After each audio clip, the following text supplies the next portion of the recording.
Muy buenas noches, amigas y amigos. Nuevamente estamos en un programa más en contextos del diario Ultimátum, con la intención, con la pretensión, pues de discutir, platicar con ustedes sobre la agenda sociopolítica nacional, de lo que acontece, de las cosas más importantes a nivel nacional, a nivel local, por supuesto que hay siempre noticias muy importantes, y decirles que estamos pues con la intención de platicar con ustedes. Como siempre lo hacemos, le enviamos un afectuoso saludo, un abrazo solidario a todas las personas que atraviesan en este momento o que han pasado por la terrible pandemia del COVID, que sigue siendo algo gravísimo en nuestra sociedad, que ha trastocado la educación, las formas de trabajar, la forma de relacionarnos. Bueno, veamos nosotros mismos transmitiendo desde nuestros puntos lejanos, casas, oficinas, etcétera, y parece ser que esto ya se convirtió en algo normal, ¿no? Ya se naturalizó. También a los médicos y enfermeras que han enfrentado esta pandemia, les mandamos, por supuesto, nuestro máximo reconocimiento. Muy buenas noches, Gilberto Zavala, ¿cómo estás? Bien, estimado Víctor, buenas noches. Muy buenas noches, Ricardo del Muro, ¿cómo te va? Hola, muy buenas noches, gusto saludarlos. Pues hoy tenemos, si ustedes me permiten, 3 temas, siempre tratamos de poner 3 temas en la discusión, temas como para que iniciemos, como que para que platiquemos. Por supuesto, hoy fue el informe del presidente de la República que conmemora el triunfo, dice él, el triunfo histórico de Andrés Manuel López Obrador en la presidencia de la República. Hay un informe, ahorita vamos a hacer un desglose muy rápido de algunas cosas que se mencionaron. Hay también otro tema muy importante que es las desafortunadas, diría yo, incluso ofensivas declaraciones que hizo el subsecretario de Salud, Hugo López-Gatell, respecto a los niños y a las personas que padecen la terrible enfermedad del cáncer y que él, no sé si consciente, inconsciente, pero dice que son parte de un golpe o de algo que se prepara como un golpe. Y eso, un golpe de Estado. Y eso ha generado, pues, por supuesto, muchas reacciones que han sido terribles en alguna parte, otras han sido reacciones también de movilización, varias cosas que ahorita vamos a platicar. Ese es el segundo tema. Y el tercer tema, que pues es muy importante, es que el presidente de la República también, con el afán, digamos, de darle mayor fortaleza a las mañaneras, ha iniciado una nueva sección. Digamos que ahora las mañaneras se van especializando en secciones, y una sección que se llama ¿Quién es quién en las mentiras?, que es una forma, digamos, de seguir confrontando a la prensa, seguir confrontando a los medios de comunicación y seguir en el debate. Son 3 temas ahí interesantes, que bueno, que vale la pena que discutamos, analicemos con ustedes y que tengamos algún acercamiento, digamos, a lo que está ocurriendo. Gilberto Zavala, ¿por cuál tema quieres que empecemos? Pues fíjate que a mí me gusta el tema de quién es quién en las mentiras. ¿Ah, sí? Yo creo, Víctor, Ricardo, buenas noches, Ricardo, buenas noches a quienes hoy tienen la oportunidad de acompañarnos. Fíjense que efectivamente tú lo mencionas como una nueva sección y pareciera ser que eventualmente son secciones y secciones y secciones que surgen durante el programa de las mañaneras, que en mi opinión, en este caso, quizá también en otros, creo que nacen, creo que brotan en la espontaneidad y que visto así como espontáneo, me parece que estamos en un momento muy difícil, muy sensible, porque voy a dar mi opinión muy personal. Yo de verdad me hubiera encantado un cambio, así como se dice en la narrativa, de un gobierno haciendo cosas, echado para adelante, combatiendo la corrupción, haciendo muchas cosas, innovando, transformando el país. Pero cuando me detengo en esta parte, y sale porque nosotros tenemos un programa en el que en mayor o menor medida generamos una opinión basada en datos, en hechos, en un seguimiento de la vida pública y de la vida política y del ejercicio del poder. De eso se trata, en mi opinión, este programa que llevamos a cabo y que hacemos un esfuerzo para mantenerlo aún con las eventualidades o las ausencias que pudiéramos tener. De suerte que quién es quién en las mentiras, pues está dirigido a un sector de la prensa, de los medios, en el que sin duda el presidente no se siente cómodo, no se siente, o más bien se siente perseguido, se siente señalado, y creo que pasan muchas cosas. Es decir, ¿qué hubiera pasado si a 3 años tuviéramos un gobierno federal metido en la transformación plena del país, conciliando al país, construyendo y haciendo muchas cosas? Sin embargo, creo que esa concentración del poder y esa manera de ejercer el gobierno a partir de espontaneidades, casi en las espontaneidades diría, y eludiendo temas centrales, transversales, que tienen que ver, por ejemplo, con la seguridad.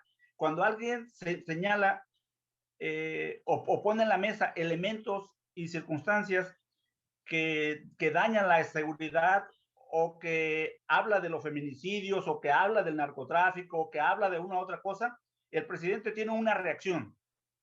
Y creo, y yo digo que esas reacciones inmoviliza al resto de los funcionarios, al resto de los servidores públicos, al resto de las instituciones, porque ya nos estamos acostumbrando a que todo surja en las mañaneras.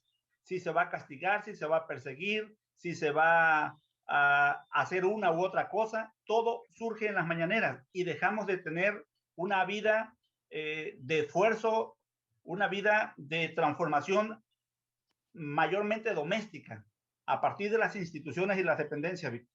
Muy bien, vamos a poner en contexto el asunto esto de quiénes quieren en las mentiras. El presidente de la República considera que muchos medios, analistas, periodistas, cuando atacan la gestión de la 4T, lo hacen en base a mentiras o quizá imprecisiones, pongámoslo así.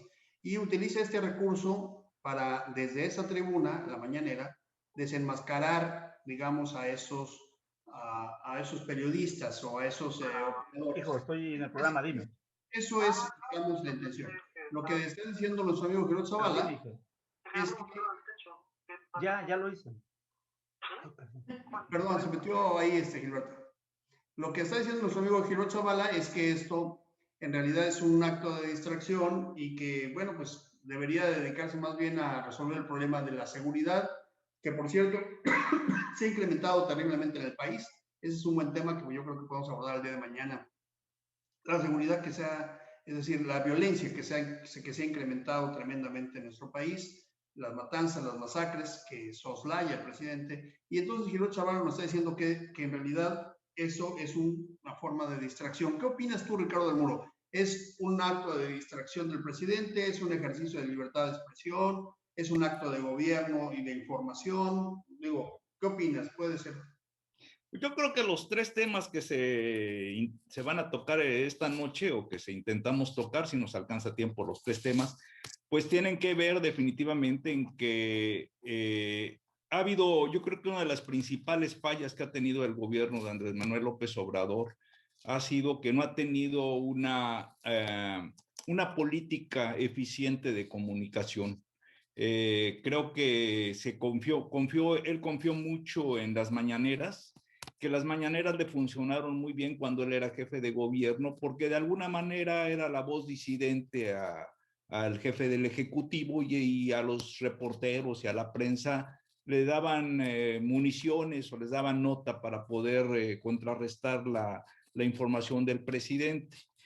Me llama la atención porque tiene gente capaz, tiene a Pigmenio Ibarra, tiene a Genaro Villamil, y lo que se observa es una ausencia de una política. Yo creo que ahorita a la mitad del sexenio de López Obrador y sobre todo para el nuevo gobierno que vaya a asumir el poder en el 2024, esto lo deben ellos de valorar mucho. Creo que la importancia de las oficinas de prensa, de los periodistas, de los comunicólogos en la política, se fue perdiendo gradualmente y se pensó que la labor de una oficina de prensa o de comunicación la podía hacer cualquier gente. O sea, como que incluso cuando me llama, yo siempre lo digo a veces en broma, que cuando se hacen las asociaciones, le encargan la Secretaría de Prensa al más simpático del grupo, aunque no tenga ni idea de lo que va a tratar. Y hay que recordar que finalmente la propaganda, porque es de lo que estamos hablando, no de información, sino que estamos hablando de propaganda a favor y propaganda en contra, su objetivo es distorsionar la información, tanto a favor como en contra. Y pues el mejor ejemplo de esta guerra de propaganda, lo sabemos, se dio a raíz de la Segunda Guerra Mundial. Tenemos al gran mago negro de la propaganda, que fue Goebbels con Hitler, que él tenía una frase que decía: toda mentira repetida en aquella época en la radio se convierte en una verdad. Y que además Goebbels creó todo un esquema para mandar agentes a todos los países del mundo prácticamente, incluyendo México, incluyendo Latinoamérica, que logró que muchos directores de periódicos de aquella época, incluyendo Excelsior, Pajés, de la revista Siempre, Vasconcelos, ya no se diga, se convirtieran en propagandistas del fascismo en nuestro país durante mucho tiempo. Los norteamericanos contrarrestaron con las oficinas, con el manejo de la prensa, presionando a los medios a través de la publicidad. Y oh, maravilla, pues obvio, cuando Estados Unidos, que tenía el control de todas las grandes empresas comerciales, empezó a presionar a los medios por el lado de la publicidad, pues los medios, la mayoría de los medios, tal vez con la excepción de unas cuantas revistas, tal vez con los hermanos Borrego, que esos fueron profascistas hasta su muerte, tal vez con la excepción de Vasconcelos, que tuvo una revista que se llamó Timón, cambiaron de bando, ¿no? Porque pues no coincidían su discurso con la publicidad. Y a raíz de eso también retoma la idea Lázaro Cárdenas y crea las oficinas de prensa, empieza a generarse todo lo que son los boletines, el manejo de las imágenes, etcétera, etcétera. Bueno, a lo que yo voy, creo que creo que esa parte fundamental de cualquier lucha política, y sobre todo si la gente de Andrés Manuel López Obrador sabía que iba a tener una fuerte lucha política contra los sectores que se iban a sentir afectados por sus acciones, no se hizo, y todo se ha concentrado en las famosas mañaneras. En consecuencia, pues esto ha derivado en que las mañaneras, aunque el presidente mantiene el liderazgo o marca la agenda política, en la mayoría de las veces, pues no ayuda en nada, porque el resto del día se dedican a decir que está loco, o a decir unos que están bien, otros que están mal, pero no hay una cuestión de información, aparte de que la figura presidencial se desgasta muchísimo, ¿no? Entonces yo creo que eso es una llamada de atención.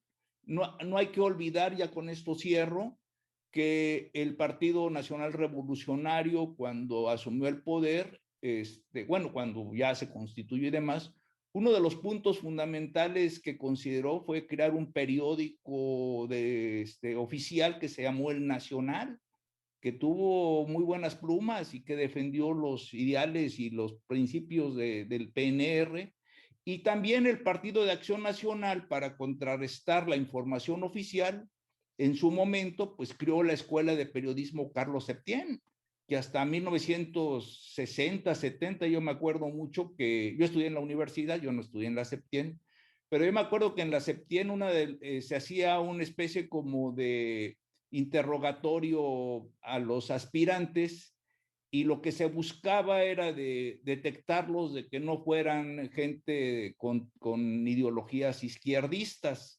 La idea de la Septién era tener periodistas no izquierdistas para contrarrestar tanto la influencia gubernamental como la influencia izquierdista en la prensa.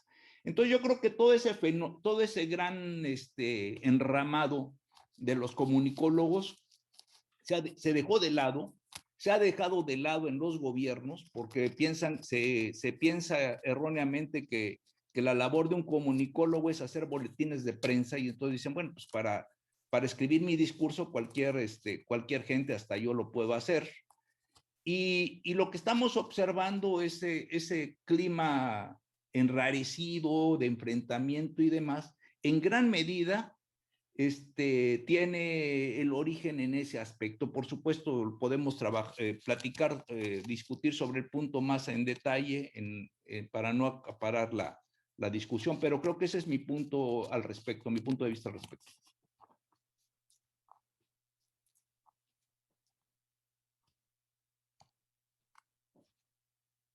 No se oye.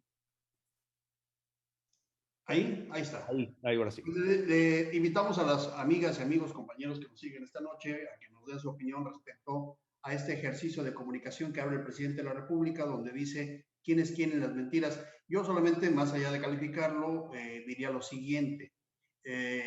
Eso, lo que motivó, yo estuve siguiendo las reacciones, lo que motivó es que hace más vulnerable al esquema de comunicación del presidente, porque justamente lo que se dijo o lo que se señaló fueron muchas mentiras y cada uno de los que se sintieron aludidos aclararon con datos, pues contraviniendo al presidente. Este ejercicio para mí tiene algo positivo, tiene algo muy interesante. El hecho que también hay muchos, digamos, no voy a decir comunicólogos o periodistas, pero sí hay mucha gente que a veces cuando escribe abusa, hay que decirlo, también hay un fenómeno real, abusa, dice cosas que no son. Y el hecho de que también estemos ante la posibilidad que puedan ser contravenidos respecto a la verdad es muy importante. Esa es la parte positiva que yo le veo. Es decir, en este ejercicio, ahora todos tendrán que tratar de decir y respaldar con hechos lo que se dice, incluyendo al presidente y a su propio ejercicio de comunicación. Esa es la parte positiva. México vive una forma de comunicación muy distinta a comparación con lo que ocurre en otros países. Siempre nos referimos a Estados Unidos, pero yo nada más quisiera recordar un hecho histórico muy interesante. Cuando el famoso Watergate inicia justamente por una disputa que tenía Richard Nixon con periodistas, en donde los manda a grabar porque temía que estuvieran haciendo una investigación que no le convenía. Ese es el Watergate, el fondo del Watergate, que obligó a que un presidente de la República renunciara porque estaba grabando, investigando a unos periodistas. Es decir, eso es prensa libre. En México las cosas son muy distintas, es un poco como dice Ricardo del Muro, dependiendo a quién le convenga, y tiene que ver con la publicidad y tiene que ver con, pues, con intereses económicos. La comunicación se va en gran medida y por muchos personajes dependiendo de los intereses, no solamente de las simpatías, eso hay que decirlo. Y a mí me parece que este ejercicio, sin que sea una, digamos, destreza del presidente, sin tampoco que sea algo, un acierto, me parece que como consecuencia, como rebote, va a tener algo positivo, porque va a obligar tanto al presidente de la República como a los propios, a las personas que los pone a hacer ese análisis, y luego, y por supuesto a los periodistas, comunicadores, comunicólogos, a que tengan o tengamos siempre elementos de verdad para poder aseverar algo. Ese es un avance interesante. Vamos con el siguiente tema. Ricardo del Muro, toca abrir queta, ya estás con nosotros. Vamos con un siguiente tema. Así es, buenas noches. El siguiente tema, el informe del presidente de la República, ¿les parece? Ricardo del Muro, ¿sirve para algo? Perdón. Espérame tantito, Víctor. Yo nomás diría por tu comentario. Sí. A mí me parece que está bien la intervención que tú haces. Sin embargo, yo digo, en ese sentido, habría que normarlo en todo caso. Porque al parecer entonces, cuando se abre en un escenario así, digamos hostil, en donde han habido calificativos y descalificaciones, en donde se siente que no es en positivo el tema o el programa. Creo que de origen nace mal, pues. Esto es, hay que normar la comunicación. Si no está documentada, y me parece que eso ya existe, si no está documentado, entonces hay delitos.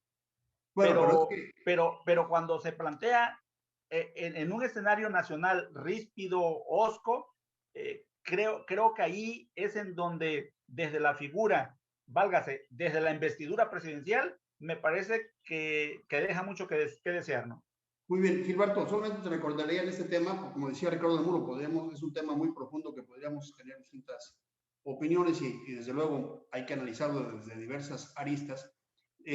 Lo que tú planteas es muy cierto, puede ser un ejercicio de, digamos, de distracción ante otros temas, pero eso no le quita que como ejercicio de comunicación tenga al final consecuencias, digamos, como las que yo mencionaba. Ahora, respecto a lo que dices que hay que normarlo, déjame decirte que las leyes mexicanas tienen perfectamente normado, nada más que hay una libertad de expresión, es decir, cualquiera que hable tiene que tener la responsabilidad de lo que dice, tiene que respaldarlo con hechos. Desafortunadamente no ocurre en todos los casos porque el abuso a veces de los medios de comunicación, en algunos casos, hace que pues las figuras públicas prefieran no meterse. Y eso ocurre no solamente en el mundo de la política, sino en el mundo del espectáculo, en el mundo bueno, pues desafortunadamente no ocurre en la ciencia, no ocurre en la academia, ocurre en el mundo digamos, de las figuras públicas.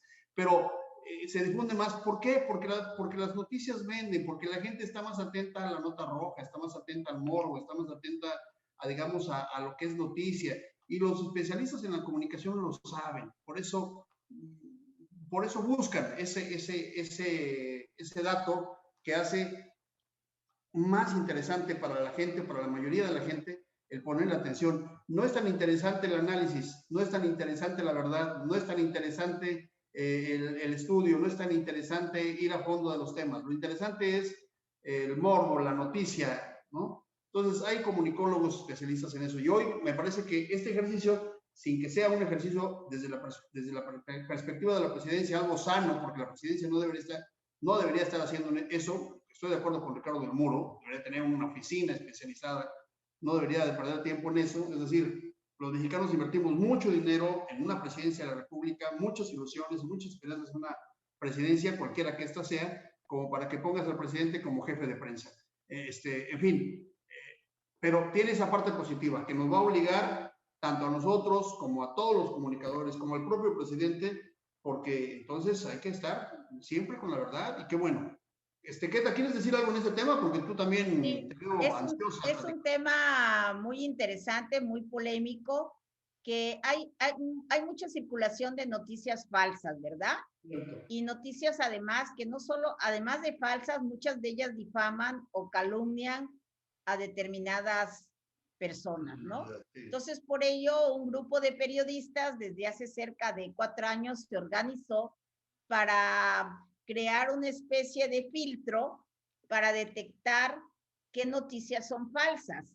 Entonces, si tú tienes duda de alguna noticia, ellos te dan una serie de requisitos que debe tener una noticia para que sea seria, que esté firmada, si proviene de un periódico o de un medio de comunicación serio, toda una serie de requisitos que debe de tener la noticia para darla por buena.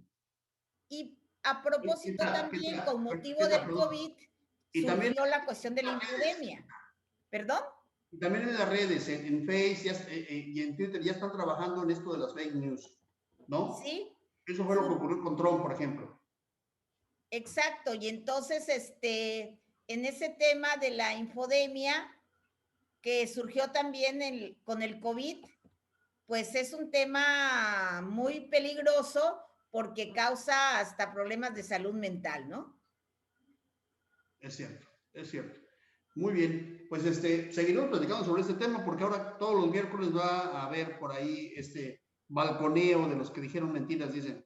Por lo pronto, el saldo que quedó de esta primera, digamos, de esta primera balconeada es que no les gustó porque además lo hicieron con un estilo muy desagradable, que todos los que fueron aludidos respondieron diciendo son calumnias y como decía Gilberto Zavala, eso puede ser motivo incluso de demandas. Eso es otro tema, pero derivado de este. Muy bien, vamos al siguiente tema, Ricardo del Muro, el informe del presidente de la República por el triunfo, dice él, histórico, así con letras grandotas, histórico. Tú que eres tan simpatizante de este triunfo, Ricardo del Muro, ¿cómo ves el informe? Bueno, pues sí, yo creo, bueno, aparte por lo que señalas quién es quién, va a estar divertido. Más allá de cualquier cosa va a estar divertido y muchos santones que piensan que tienen la opinión de la población, va a hacer enojar a muchos. Entonces nos vamos a divertir bastante con ese nuevo ejercicio. Pero bueno, regresando, pues entra dentro de lo que yo te señalé hace rato. Creo que es el mismo esquema. El presidente manda un mensaje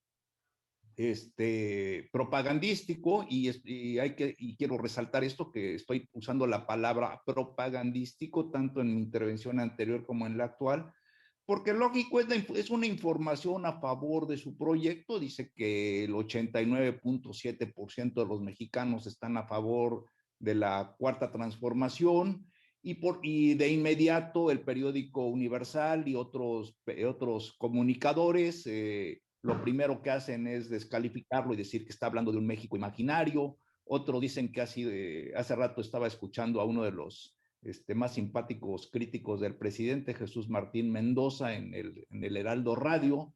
Me gusta escucharlo porque es simpático en sus críticas, y él decía de plano que era no me acuerdo bien la frase que usaba, como que era el peor informe o el de López Obrador. Y eso va a ser la nota de mañana. Mañana, sin adivinar la cuestión editorial, o sea, no se necesita tener mucha imaginación. La mayoría de los periódicos van a resaltar en sus primeras planas, miente López Obrador o presenta un mundo imaginario, y tal vez La Jornada y otros periódicos pues resalten que algunos aspectos importantes. Pero insisto, está dentro de ese esquema que creo que ya está agotado. Incluso hasta está agotado. No creo que te llegas a un momento en que te vuelves escéptico tanto lo que dice la parte oficial, en este caso López Obrador, como lo que dicen sus críticos. Llega un momento en que no le puedes, si quieres un poquito tener una mínima capacidad de objetividad, tienes que ponerte desconfiado ante los dos mensajes. Y entonces, en este caso, así yo veo este mensaje del presidente. Muy bien. Estamos entrando a la recta final. ¿Qué tal? Decíamos, el informe del presidente es un ejercicio democrático de información al pueblo, es un abuso, digamos, de la información, es una mañanera más o es una pérdida de tiempo. ¿Qué tal? ¿Qué es? Bueno, para mí creo que es una mañanera más, ¿verdad? Una mañanera de triunfalismo, como fueron los informes presidenciales durante muchos años, ¿verdad? Y que además, como señala Ricardo, ya es un formato pasado de moda. Creo que lo que va a dictar él es un mensaje propagandístico, no va a ser un informe serio con cifras y datos de los logros o no logros a lo largo de los 3 años de ejercicio, ¿no? Entonces creo que ya es tiempo de darle vuelta a la página y tener informes de otro tipo, ¿verdad? Y que los presidentes se limiten a mandar el mensaje político a la nación y que hagan entrega al Congreso de la Unión, como pasa a nivel de gubernaturas, a los congresos locales, un informe y que se proceda a una glosa y un análisis de ¿verdad? Pero ¿qué tal? A eso nos estamos refiriendo cuando se habla del informe anual. El informe anual que sí está considerado en la ley y en la propia Constitución, el artículo 90, donde dice que el presidente presentará un informe a los poderes de la Unión y al pueblo mexicano sobre la gestión anual. Este informe, el de es hoy, del aniversario, ¿no? Del aniversario del triunfo. Claro, eso es, digamos que es, por eso Ricardo del Muro hablaba un poco del abuso. Gilberto Zavala, ¿cómo ves? Por un lado, muchos informes del triunfo, conmemoración del triunfo, y por otro lado, los estudiosos del tema de la transparencia en México dicen que está haciendo una gestión que no da informes de lo que está ocurriendo en la gestión pública. Es decir, a través de los canales y los canales institucionales de información no se dan, pero el presidente de la República sí es muy consistente en estar informando. Quizá podría decir que, pues, diario, una mañanera más, como dice Queta. ¿Cómo ves? Fíjate que lo que no hay que quitarle al presidente es esa capacidad o esa necesidad de estar en medio de conflictos, de estar en medio de vorágines políticas Y yo recupero lo que decía Ricardo en una primera intervención. Cuando fue jefe de gobierno le funcionó muy bien, porque era opositor de. El problema es que ahora es él el poder. Y que yo sigo viendo a un país en términos de instituciones y de servidores públicos paralizados. Están haciendo muy poco porque están esperando que el presidente dicte, diga por dónde. Esta transformación que debería de ser transversal a partir de la educación, de más sociedad, de seguridad, de cultura, de un sinfín de conceptos, no está ocurriendo más que efectivamente en la retórica o en la narrativa presidencial. Y creo que eso es lo malo. Te interrumpo, tenemos poco tiempo, pero te pregunto, Gilberto Zavala, perdón que te puse una pregunta. Sí. Esto que dices tú, donde el presidente acapara el mecanismo de comunicación, ¿consideras que hace falta, digamos, que por otro lado aparezca, como en el caso de lo que ocurrió cuando él era jefe de gobierno, alguien que pueda dar una información y que no sea periodista, sino como un actor político? Claro, claro. Es decir, tiene que haber equilibrio, si no, le hace daño ese ejercicio al propio gobierno. El monopolio de la verdad. Correcto. Muy bien, ¿qué tal? A mí me recuerda mucho toda esta parafernalia de las mañaneras, ¿verdad? A Luis Echeverría, ¿no? A Luis Echeverría, ese estilo personal de gobernar que también retrató Daniel Cosío Villegas, ¿no? Esperemos que también el presidente AMLO tenga un Daniel Cosío Villegas, ¿no? Que haga un análisis minucioso de este estilo de gobernar, de este estilo de comunicarse de nuestro presidente, ¿no? Muy bien. Porque reúne una serie de características que a mí me recuerdan mucho a Echeverría. Yo creo que si Echeverría hubiera vivido en esta época, hubiera hecho uso y abuso de las redes sociales, ¿no? Bueno, estás hablando de que en realidad coincide en la historia. Andrés Manuel participó en la administración de Echeverría.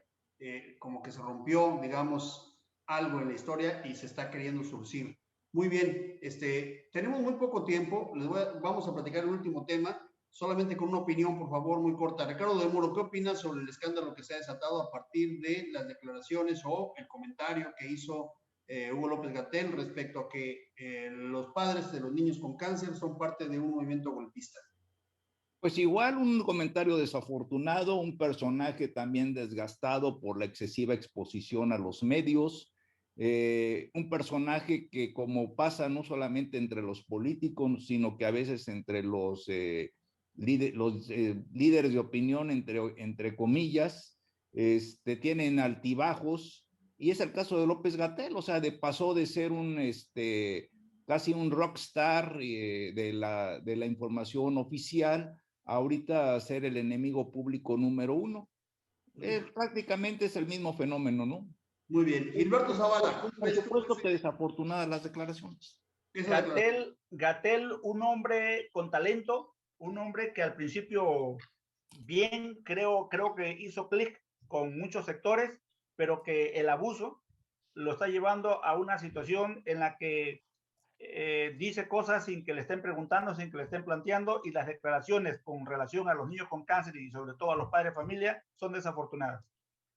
Ha provocado esta declaración reacciones terribles, no solamente los medios de comunicación, los críticos, los analistas, sino los propios padres, digamos, le está dando la bandera para la movilización. ¿Qué tal? ¿Cómo ves?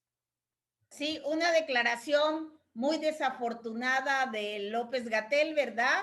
Que ya lo mandaron a la banca. Actualmente quien está dando información sobre el tema es la secretaria de Seguridad, ¿no?